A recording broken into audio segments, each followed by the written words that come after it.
اس روز سلمان پودا لے کر گھر آ رہا تھا تو اس کی نظریں گھر کے اوپر والی منزل پر گئیں۔ وہاں اس نے عجیب منظر دیکھا اور نیلے رنگ کی روشنی کھڑکی سے باہر آ رہی تھی۔ السلام علیکم، ویلکم ٹو مائی چینل خوفناک کہانی وذ ذکی۔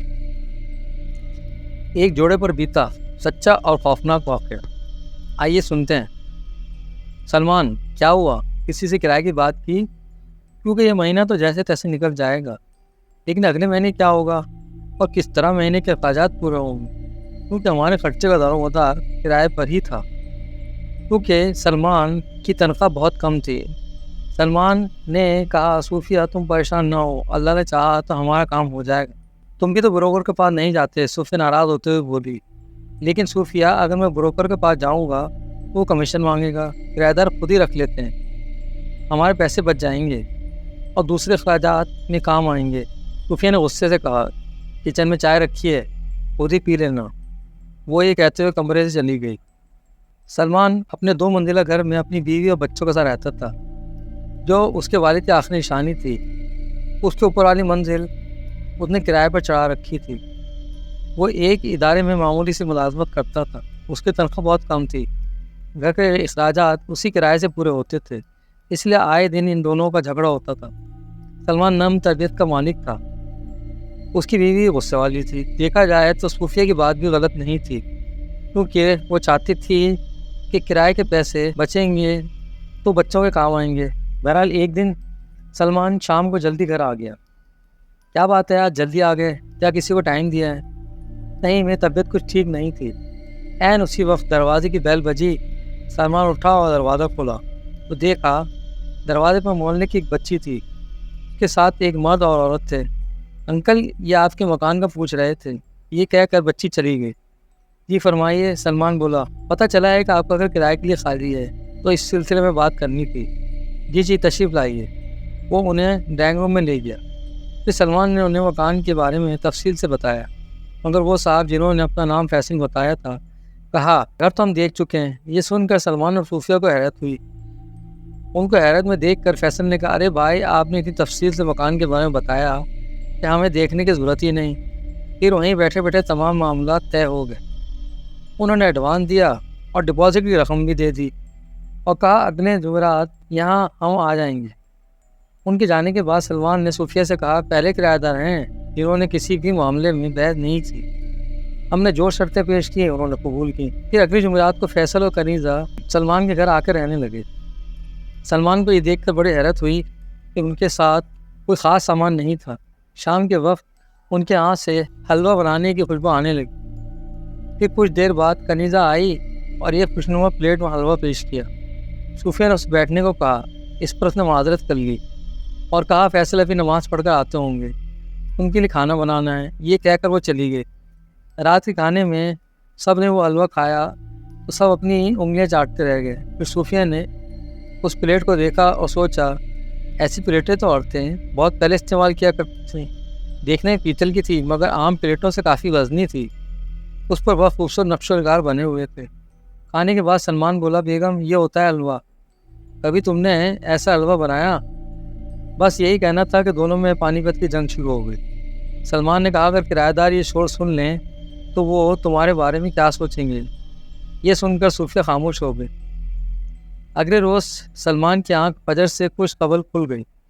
اوپر سے تلاوت قرآن پاک کی آوازیں آ رہی تھیں۔ سلمان نے اتنی خوبصورت تلاوت پہلے کبھی نہیں سنی تھی۔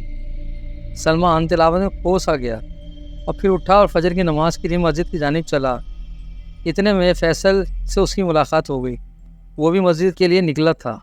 دن چڑھے صوفیہ حلوے کی پلیٹ لیے کنیزہ کے گھر گئی تاکہ اس کا شکریہ ادا کر سکیں۔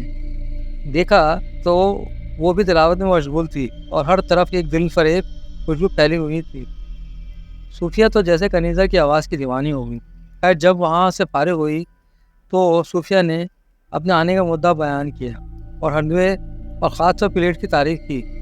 بہن، ایک کام کرو، یہ پلیٹ تم رکھ لو، سمجھ لو کہ میری طرف سے تحفہ ہے۔ صوفیہ بہت خوش ہوئی اور واپس آ گئی۔ رات میں کھانے کے دوران اس نے اس پلیٹ کا ذکر سلمان سے کیا تو وہ بولا، اچھے کرایہ دار ہیں، ورنہ تو لوگ ذرا سی چیز دے کر واپس مانگ لیتے ہیں۔ تم اور فیصل بھائی روز نماز پڑھنے ایک ساتھ جاتے ہو، کبھی ان سے پوچھا وہ کیا کام کرتے ہیں؟ ہاں پوچھا تھا، انہوں نے کہا کہ بچوں کو قرآن پاک کی تعلیم دیتے ہیں۔ صوفیہ نے سوچا قرآن پاک کی تعلیم کا ہدیہ کیا ملتا ہوگا کہ گھریلو اخراجات اور کرایہ بھی ادا کرتے ہیں۔ خیر ہمیں کیا، ہمیں وقت پر کرایہ مل جائے ہمارے لیے ہی کافی ہے، ہم اپنے ذہن پر زور کیوں ڈالیں؟ ایک رات وہ سو رہی تھی کہ اسے ایک آہٹ سنائی دی، وہ کچن کی طرف سے آ رہی تھی۔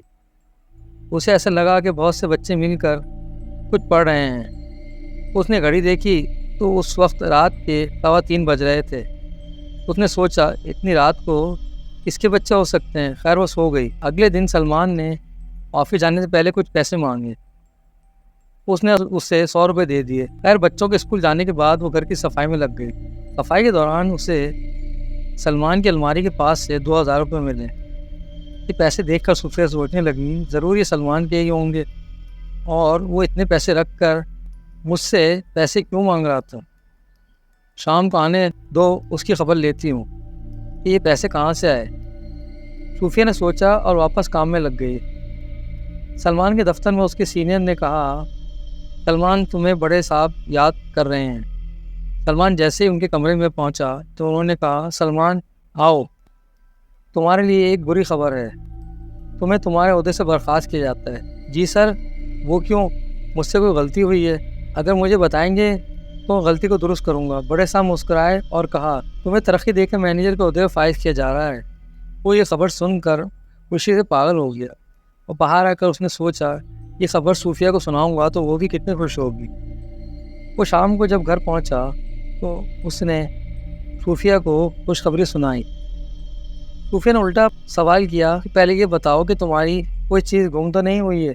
صوفیہ نے جاسوسوں والے انداز میں پوچھا تو سلمان نے کاندھے اچکاتے ہوئے جواب دیا نہیں۔ پھر صوفیہ نے 2000 روپے اس کے سامنے کرتے ہوئے کہا بتاؤ یہ کہاں سے آ گئے ہیں؟ اگر تمہارے پاس پیسے تھے تو مجھ سے کیوں مانگ رہے تھے؟ ارے یہ پیسے میرے نہیں ہیں، اگر یہ میرے پیسے ہوتے تو تم سے 100 روپے کیوں مانگتا اور یہ پیسے لے کر آفس چلا جاتا؟ یہ سن کر صوفیہ سوچ میں پڑ گئی۔ صوفیہ نے یہ پیسے اپنے پاس رکھ لیے۔ اسی دن سلمان کے بیٹے کو بخار چڑھ گیا۔ ڈاکٹر دوا دی اور کہا شام تک بخار اتر جائے گا، لیکن جو وقت گزرتا گیا مرض بڑھتا گیا، اور دوپہر تک اس کا جسم آگ کی مانند تپ رہا تھا۔ کنیزہ کو خبر پہنچی تو وہ اور فیصل عیادت کو آئے۔ فیصل نے بچے کو دیکھا اور کنیزہ کو اشارہ کیا۔ اس نے اپنا ہاتھ بچے کے ماتھے پر رکھا تو ایک دم بچہ آنکھیں کھول کر بیٹھ گیا۔ سلمان نے دیکھا تو بچے کا بخار اتر گیا تھا۔ سلمان نے فیصل اور کنیزہ کا شکریہ ادا کیا اور وہ لوگ کچھ دیر بیٹھ کر واپس چلے گئے۔ سلمان یہ کون لوگ ہیں؟ تم نے دیکھا؟ کنیزہ کے ہاتھ میں عجیب چمک تھی۔ صوفیہ نے سلمان سے پوچھا یہ لوگ کافی نیک ہوں گے؟ سلمان نے بھی حیرت سے جواب دیا۔ اس روز سلمان پودا لے کر گھر آ رہا تھا تو اس کی نظریں گھر کے اوپر والی منزل پر گئیں۔ وہاں اس نے عجیب منظر دیکھا، وہاں نیلے رنگ کی روشنی کھڑکی سے باہر آ رہی تھی۔ سلمان گھر آیا اور صوفیہ کو لے کر ڈرتے ڈرتے اوپر والی منزل کی طرف گیا۔ دروازے پر رک کر انہوں نے آوازیں سنی تو جیسے بہت سے بچے مدرسے میں قرآن پاک کی تعلیم حاصل کر رہے ہوں ایسی آوازیں آ رہی۔ اتفاق سے ایک کھڑکی جو دروازے کے ساتھ تھی وہ کھلی ہوئی تھی۔ اس میں سے دونوں نے جو منظر دیکھا تو ان کے ہوش اڑ گئے۔ اندر بہت سے بچے قرآن پاک پڑھ رہے تھے، ان کے ساتھ فیصل و کنیزہ بھی بیٹھے ہوئے تھے۔ یہ منظر دیکھ کر دونوں نیچے آ گئے۔ اس وقت انہیں کچھ سمجھ نہیں آیا کہ دروازے سے کوئی بچہ اندر داخل ہوتے ہوئے کبھی نہیں دیکھا۔ سلمان بھی سوچ میں پڑ گیا۔ وہ رات انہوں نے بڑی بے چینی سے گزاری۔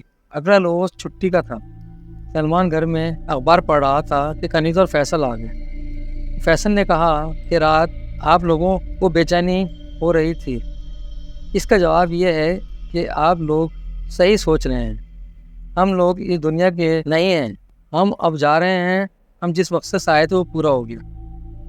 آپ لوگ بہت اچھے انسان ہیں اور ہماری دعا ہے کہ آپ لوگ خوش رہیں۔